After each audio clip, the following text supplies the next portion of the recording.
everyone. Welcome to our presentation for our product called Grip It All. My name is Christopher Dusovic. I'm Peter Zuzniewski. I'm Zuriel, Morgado. And I'm Contreras. So why are we doing this? Because there are approximately 25,000 amputations every year just in the United States alone, and that alone is a daunting number, but when you have to think about all those people who have to pay for prosthetics to try to gain that functionality of having their arm back, the prices are like phenomenally high, like 10,000 to like 25,000. Our product is supposed to be a cheaper alternative. It's something that's highly accessible for people, not just in the United States, but outside as well. Just real quick, this is a really quick picture of our product, and we're going to show you what each of those pieces do. So here's just a high-level overview of our product using a schematic. So the big block on the left is the microcontroller, and we're using an Atmega 328P. On the top, we have a power LED and a resistor, and that is just to alert the user of the status of the device and let them know that it's on and ready to function. Below that, we have a servo motor, which we'll explain later, which will drive the gripper, and that is connected to a PWM output port on the Atmega 328P. Next, we have another critical component of our design, that is the flex sensor, and that is put into a voltage divider configuration with a 36 kilo ohm resistor, which was calculated to give us the most amount of distinct logic levels for the analog to digital converter.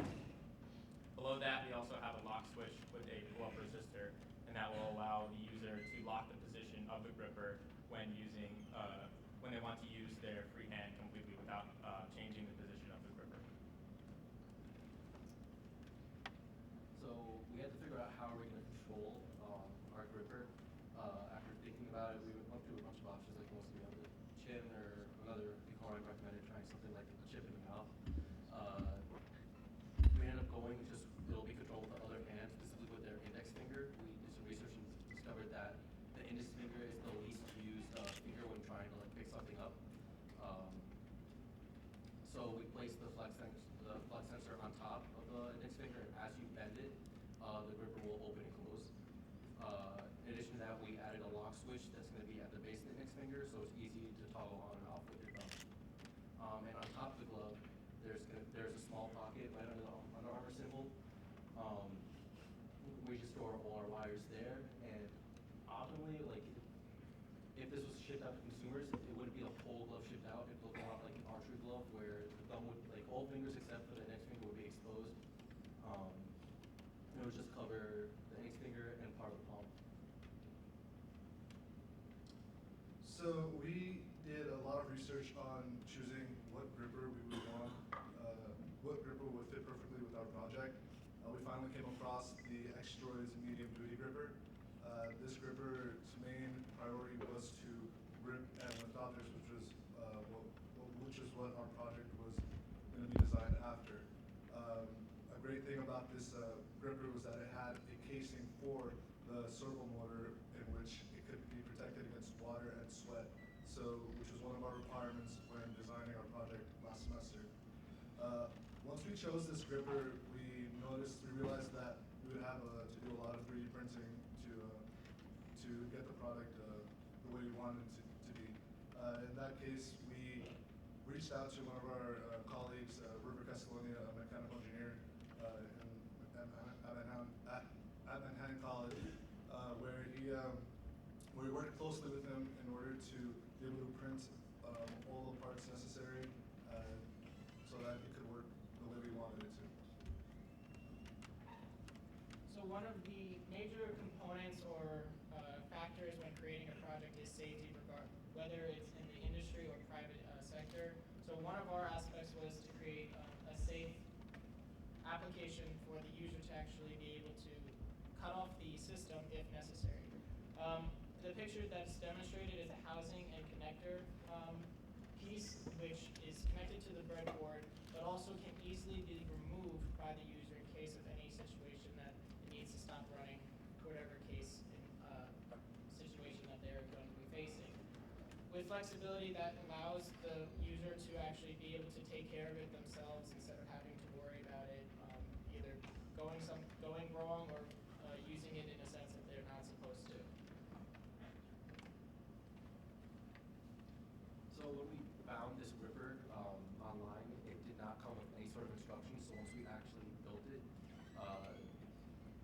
was all just based off the pictures that were online. There was no like, oh, so-and-so piece connects to whatever piece. So we developed an assembly manual kind of inspired by Legos because figured it was just a bunch of plastic pieces for better company to model our stuff after besides Lego. The assembly manual optimally would be used by a physical therapist who will help equip the one-armed consumer, try to equip it. Optimally, we would eventually make it the product easy enough for any one-armed person to equip it themselves with our assembly manual. So here's a very basic overview of the software that was used on the project. It's a very simple program, as you can see in this flow chart here. Basically, when the device starts up, the first thing we'll do is it will check if the lock switch is enabled or disabled. So if the lock switch is enabled, nothing will happen as the gripper position shouldn't change. If the switch is disabled, however, it will then use the analog to digital converter on the Atmega 328P to get the reading from the flex sensor and the angle of the finger. After that, it will then use a mapping function to determine a proper output angle for the servo and use the pulse width modulator output on the Atmega to set the position of the gripper.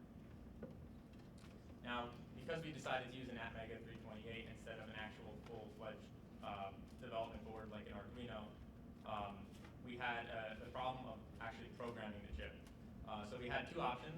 We could either buy an AVR programmer from a website like Adafruit or SparkFun. However, we didn't want to add to our budget when there were other solutions around. So using the Arduino community website, we determined there was actually a way to build our own programmer.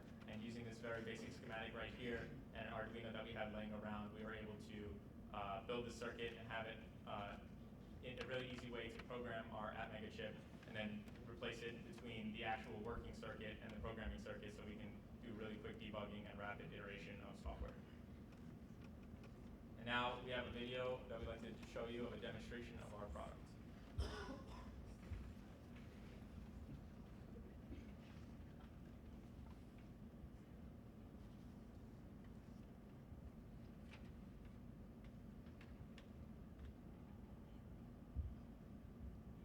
So as you can see on the left, as Zuriel is bending his index finger, the gripper position will set accordingly to it.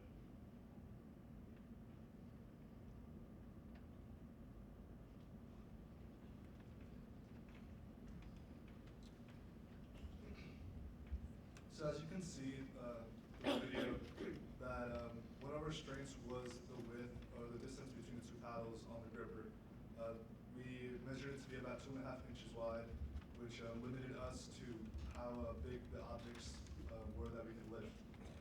In that sense, we chose our objects accordingly, and we didn't find any issues picking up objects of different size, different weights. So the gripper worked ideally in the sense that it would not slip when lifting these objects. However, when picking up more glossier materials such as a notebook, the gripper would close on it and begin to slip through. The notebook would begin to slip through it. However, when opening up to a loose leaf page is a more rugged surface, it would grip it without any issues. We also tried picking up a grocery bag, which could be a various weights, various different weights, and so we tried lifting up a grocery bag. However, the handles were too thin to be grabbed by the gripper, so we found a way to just hook the grocery bags onto the paddles, and in that manner, the gripper managed to be able to lift it without any issues, proving its durability factor, and it didn't cause any other issues to the gripper when placed back down. So to test our battery, we just took some current measurements. So went into normal usage. So normal usage being when we're just bending the index finger and opening and closing our product, or the gripper, comes out to around 43 hours of it just constantly being able to do that. Install time, that's when the gripper is closed and locked on something. So say for example, when Zuriel mentioned the grocery bags, if someone's carrying that from say Shopway all the way to their apartment, that would be an example of stall time. That will run for around 16.25 hours. Yeah.